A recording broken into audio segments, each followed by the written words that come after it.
नमस्कार। आज हम लोग फिर से एक नया टॉपिक लेकर आए हैं। जैसा कि आप लोगों ने टाइटल में देखा, आईटीसी सेट ऑफ रूल्स। हाँ, जो पहले आईटीसी सेट ऑफ रूल्स थे वो चेंज हुए हैं, new ITC set of rules. ये वीडियो में कुछ ऐसा कुछ नहीं है कि ये कुछ अमेंडमेंट है, ऐसा कुछ है। लेकिन बहुत सारे लोगों को इसमें प्रॉब्लम होती है। बहुत सारे लोग, उनके पास क्रेडिट पड़ा होता है, फिर भी वो लोग जीएसटी का पेमेंट करवाते हैं। उस वजह से अगर कंसल्टेंट्स है तो क्लाइंट्स को प्रॉब्लम होता है कि भाई हमारे पास जीएसटी का पेमेंट क्रेडिट पड़ा हुआ है, फिर भी आप एक्स्ट्रा पेमेंट करवा रहे हो। और जो ऑलरेडी बिजनेसमैन हैं उनको भी ये चीज़ समझने में थोड़ा डिफ़िकल्ट होता है। रूल बहुत ज़्यादा पुराना नहीं है, बहुत ज़्यादा नया भी नहीं है। ये मई जून 2019 से एप्लीकेबल हुआ था। एक बार डिस्कस कर लेते हैं क्या रूल है। यहाँ पे जो मैंने लिखा हुआ है, ये आईटीसी ऑन अकाउंट ऑफ, ये आईटीसी है आपका, और ये आउटपुट लायबिलिटी है। यानी ये जो ऑरेंज मार्क किया हुआ है ये आपका आईटीसी है, और वो आईटीसी को आप किस किस के सामने यूज़ कर सकते हो ये है। बेसिक है, बहुत सारी चीज़ें हैं जो आपको पता है, सिर्फ थोड़ा चेंज हुआ हुआ है। कुछ कुछ चीज़ें हैं जो मैं आपको बता दूं जो आपको पहले से पता है कि सीजीएसटी की जो अगर आपकी आईटीसी है वो आप एसजीएसटी के सामने, स्टेट टैक्स के सामने यूज़ नहीं कर सकते। तो उसको हम लोगों ने ऑलरेडी लिख दिया नॉट अलाउड। ओके, इसको हम लोग रेड मार्क कर देते हैं। और स्टेट टैक्स की जो आईटीसी है वो आप सेंट्रल टैक्स के सामने यूज़ नहीं कर सकते, तो उसको भी हम लोग रेड मार्क कर लेते हैं। ये बेसिक चीज़ है जो हमको पता है। अब हम लोग रूल को स्टेप बाय स्टेप जाएंगे। पूरा रूल स्टेप बाय स्टेप है, पूरा वीडियो देखिए। अगर आपने आधे से वीडियो ड्रॉप कर दिया या कुछ भी कर दिया तो आपको समझ में नहीं आएगा। हम लोग पूरा एग्जाम्पल के साथ डिस्कस करेंगे। एंड तक देखिए, और क्या प्रॉब्लम होती है जीएसटी की साइट पे, क्या प्रॉब्लम है वो भी हम आपको एक्सप्लेन करेंगे। एंड तक वीडियो देखना। अगर आपको वीडियो अच्छा लगे तो प्लीज़ लाइक करना। अगर ऐसे ही वीडियो आप रेगुलर टर्म्स पे चाहते हो तो प्लीज़ सब्सक्राइब करो और बेल आइकन प्रेस करो, तो हमारा न्यू वीडियो आएगा तो आपको नोटिफिकेशन आ जाएगा। चलिए स्टार्ट करते हैं। सबसे पहला बोलता है इंटीग्रेटेड टैक्स का अगर आपका आईटीसी है तो आप उसको इंटीग्रेटेड टैक्स के सामने यूज़ कर सकते हो। आईजीएसटी का आईटीसी आप आईजीएसटी के सामने यूज़ कर सकते हो। वो ये चीज़ बोलता है जो रूल नंबर फर्स्ट है।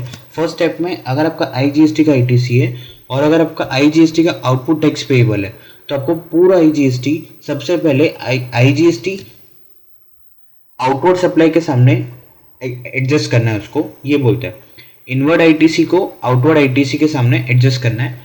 फिर भी अगर आपका आईजीएसटी का पेमेंट बच रहा है, ये आउटपुट लायबिलिटी के सामने एडजस्ट करने के बाद भी अगर ये वाला आपका हो चुका है कि भाई हमारा आउटपुट आ रहा है तो उसके सामने हम लोगों ने सेट ऑफ कर दिया, उसके बाद अगर आपका आईजीएसटी बच रहा है तो आपको सेंट्रल टैक्स और स्टेट टैक्स के सामने वो यूज़ कर सकते हो।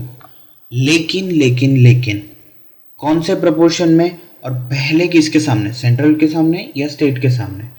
गवर्नमेंट ने वो कुछ भी चीज़ नहीं बोली है। गवर्नमेंट ने क्लियरली बोला है in any order, in any proportion.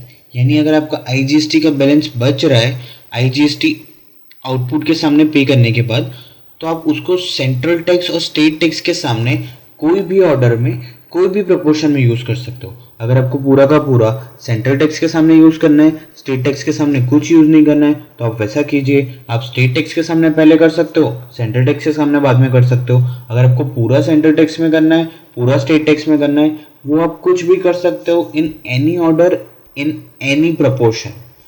Please please please, ये बहुत इंपॉर्टेंट है। आप जब एग्जाम्पल देखोगे ना तो ये जो पॉइंट है ना वो आपको क्लियर हो जाएगा कि भाई प्रॉब्लम कहाँ पे आती है, जीएसटी के साइड पे क्या फील होके आता है। वो हम लोग बाद में डिस्कस करते हैं एग्जाम्पल के साथ। थर्ड चीज़ है ITC of integrated tax to be exhausted completely and compulsorily. हाँ, अगर आपका आईजीएसटी का आपने आईजीएसटी के सामने यूज़ कर लिया, सीजीएसटी के सामने यूज़ कर लिया, एसजीएसटी के सामने यूज़ कर लिया, अगर आपको सेंट्रल टैक्स और स्टेट टैक्स का आईटीसी यूज़ करना है तो उसकी फर्स्ट कंडीशन ये है कि पहले आपको पूरा का पूरा आपका इंटीग्रेटेड टैक्स का आईटीसी यूज़ कर लेना है। समझ रहे हो आप? यानी भाई हमारा ऐसा है कि भाई इंटीग्रेटेड टैक्स का जो आईटीसी था वो हम लोगों ने इंटीग्रेटेड टैक्स के सामने यूज़ कर लिया। अब हमारा जो सीजीएसटी का आईटीसी था वो हम लोग सीजीएसटी के सामने यूज़ कर रहे हैं, ऐसा नहीं है। पहले आपको आईजीएसटी का पूरा आईटीसी आप ये दोनों स्टेप में यूज़ कर लो। पूरा आपका आईटीसी यूज़ हो चुका है, उसी के बाद आप सीजीएसटी और एसजीएसटी का आईटीसी यूज़ कर सकते हो। यानी फर्स्ट स्टेप था आईजीएसटी का आईजीएसटी के सामने करो, सेकेंड आईजीएसटी का CGST और SGST के सामने एनी ऑर्डर एनी प्रोपोर्शन। अब आप अभी ये थर्ड स्टेप तक आपका IGST का ITC सारा यूज़ हो चुका है, अभी आपका IGST का जीरो बैलेंस है। तो हम लोग आते हैं कि सेंट्रल टैक्स का आप सबसे पहले सेंट्रल टैक्स के सामने यूज़ करो, वो तो बट ऑब्वियस है, आपको सेंट्रल टैक्स का सबसे पहले सेंट्रल टैक्स के सामने यूज़ करना है। उसके बाद आपको सेंट्रल टैक्स का अगर बच रहा है तो उसका आप इंटीग्रेटेड टैक्स IGST के सामने भी यूज़ कर सकते हो, जो स्टेप नंबर 5 है। और सेंट्रल टैक्स का जैसे बताया कि स्टेट टैक्स के सामने तो आप यूज़ ही नहीं कर सकते हो, सो वो तो नॉट अलाउड है। अब हम लोग बात करते हैं स्टेट टैक्स की। स्टेट टैक्स का आपको सबसे पहले स्टेट टैक्स के सामने यूज़ करना है। अगर कुछ बैलेंस बचता है तो आप इंटीग्रेटेड टैक्स के सामने भी यूज़ कर सकते हो। ये सिंपल रूल है, बहुत कुछ इतना ज़्यादा डिटेलिंग नहीं है, सिर्फ आपको एक बार चीज़ें समझनी है कैसे वर्क करती है। ये एक नॉर्मल हम लोगों ने एग्जाम्पल लिया हुआ है, आउटपुट लायबिलिटी लिखा हुआ है, इतना आपका आउटपुट लायबिलिटी आ रहा है, 10,000 IGST, 15,000 CGST और SGST 15,000। आपकी बेसिक अंडरस्टैंडिंग के लिए बता दूं कि इसका जो टोटल आ रहा है वो भी 40,000 आ रहा है, और जितना आपका ITC अवेलेबल है वो भी 40,000 आ रहा है। ITC अवेलेबल है IGST का 20,000, CGST का 10,000, SGST का 10,000। यानी अगर आप लोग को मैं सिंपल टर्म्स में बताऊं तो आपका एक्स्ट्रा कुछ पेमेंट नहीं आना चाहिए। अगर हम लोग 40,000 माइनस 40,000 करेंगे तो आपका एक्स्ट्रा कुछ पेमेंट नहीं आना चाहिए। अब हम लोग सबसे पहले बात करते हैं कि GST के साइट पे कैलकुलेशन कैसे होता है। जो आप लोगों ने पूरा 3B में डिटेल्स फिल कर दिया, फिर आपने सेव कर दिया, फिर आप जैसे ही पेमेंट वाले टैब में जाते हो तो आपका ITC का electronic cash ledger, credit ledger में ITC वो बताता है, और नीचे वो लोग अपने आप से सेट ऑफ करते हैं। वो मैं आपको बताता हूँ कैसा इंटरफेस होता है। ये आपका लायबिलिटी है, जो ऊपर लिखा था 10,000, 15,000, 15,000, ये आपका लायबिलिटी है। उसके सामने हम लोग ये क्रेडिट यूज़ करेंगे। पहले मैं बताता हूँ कि GST की साइड पे क्या होता है। आपका 10,000 का IGST पेएबल आ रहा है, उसके सामने आपका 20,000 का ITC अवेलेबल है। तो 10,000 का आप सबसे पहले आपको 10,000 का10,000 IGST पेएबल के सामने यूज़ कर लेना है, जो ये रूल नंबर 1 में बोला था वैसे। रूल नंबर 1 में बोला था वैसे हम लोग सबसे पहले IGST पेएबल है उसके सामने IGST का क्रेडिट यूज़ कर लेंगे। फिर भी आपके पास 10,000 का IGST का क्रेडिट बचेगा, तो GST पोर्टल वाले वो 10,000 का आपको जो क्रेडिट है IGST का, ये क्रेडिट IGST का वो सबसे पहले CGST के सामने डाल देते हैं और पूरा का पूरा अमाउंट डाल देते हैं। तो आपको पूरा का पूरा 10,000 यहाँ पे दिखेगा, 15,000। ये चीज़ गलत नहीं है और ये चीज़ सही भी नहीं है। मतलब कुछ कुछ कंडीशन में आपका सही जा सकता है, कुछ कुछ कंडीशन में आपको ये चीज़ चेंज करनी पड़ेगी।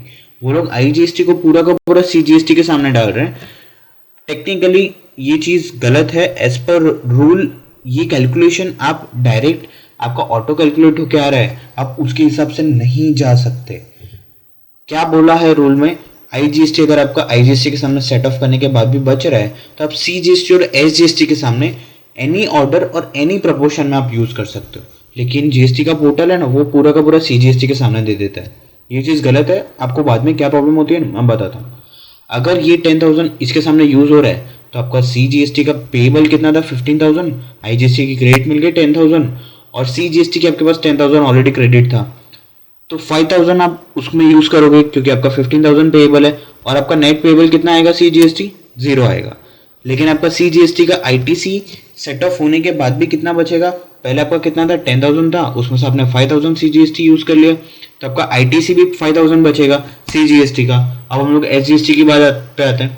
15,000 आपका पेएबल आ रहा है, IGST तो आपका पूरा का पूरा यूज़ हो गया, 20,000 था, 20,000 10,000 यहाँ पे हो गया, 10,000 यहाँ पे यूज़ हो गया, और CGST तो आप यूज़ नहीं कर सकते हो SGST के सामने। तो अब आप 10,000 आपका SGST का जितना है वो आप यूज़ करोगे, फिर भी आपका 5,000 नेट पेएबल आएगा। पूरा कंक्लूजन क्या हुआ, ऐसे कैलकुलेशन किया तो हमारा कुछ भी पेएबल नहीं आ रहा था, लेकिन इसके हिसाब से जो ऑटो पॉपुलेट होकर आता है, जो ऑटो कैलकुलेशन होकर आता है GST में, उसके हिसाब से आपका 5,000 का CGST का क्रेडिट बचेगा और 5,000 आपका SGST का आपको कैश में पेमेंट करना पड़ेगा। समझ रहे हो आप जो प्रॉब्लम हो रही है कि भाई हमारा क्रेडिट है फिर भी हम लोग कैश में पेमेंट क्यों कर रहे हैं, कहाँ दिक्कत आ रही है। तो ये सेट ऑफ का रूल। अब नेक्स्ट टाइम से जब भी आपका ये आए ना, तो मैं ये सजेस्ट करता हूँ कि आपको एज पर रूल जाना है कि भाई ये 10,000 का जो CGST के सामने आपने IGST यूज़ किया है, इसकी जगह पे आप 5,000 यूज़ कर लो ना। 5,000 यूज़ कर लिया हमने और 5,000 हम लोग SGST के सामने यूज़ कर लेंगे। तो फिर आप CGST का भी 10,000 आप यूज़ करोगे, तो आपका CGST नेट पेएबल 0 आएगा, CGST का क्रेडिट भी 0 आ जाएगा। अब 15,000 का के सामने आपने 5,000 का IGST यूज़ कर लिया और बाकी का जितना 10,000 था वो आप SGST यूज़ कर लो, तो आपका नेट पेएबल आएगा 0, समझ रहे हो, और आपका ITC अवेलेबल होगा वो भी 0 होगा।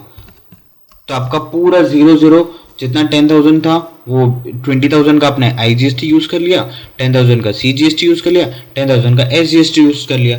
आपका कोई ITC का बैलेंस भी नहीं रहेगा और आपका कोई पेएबल भी नहीं आएगा, और आपका रिटर्न आप इजीली फाइल कर सकते हो जो गिवन ITC थी उसमें। यानी जब भी आपका ऑटो पॉपुलेट होके आ रहा है IGST पूरा का पूरा CGST के सामने, तो आप उसको इक्वली डिवाइड कर सकते हो। आप पूरा का पूरा, अगर आपका ऑड इवन है CGST और SGST का बैलेंस, तो आप पूरा का पूरा SGST के सामने 10,000 डाल दो। बट जो पूरा CGST के सामने आ रहा है ना, एक बार प्लीज़ और प्लीज़ उसको चेक करो। मतलब बहुत सारे लोगों को प्रॉब्लम हो रही है, इसलिए हम लोगों ने वीडियो बनाया। अगर आपको ये वीडियो पसंद आया तो प्लीज़ प्लीज़ प्लीज़ लाइक करो, सब्सक्राइब करना मत भूलना। अगर आप डेली अपडेट्स व्हाट्सएप पे चाहते हो हमारी पोस्ट से www.indiantaxguruji.com से, तो हमारे व्हाट्सएप नंबर पे हाई लिख के सेंड करो। व्हाट्सएप नंबर है 7698082082। थैंक यू, धन्यवाद।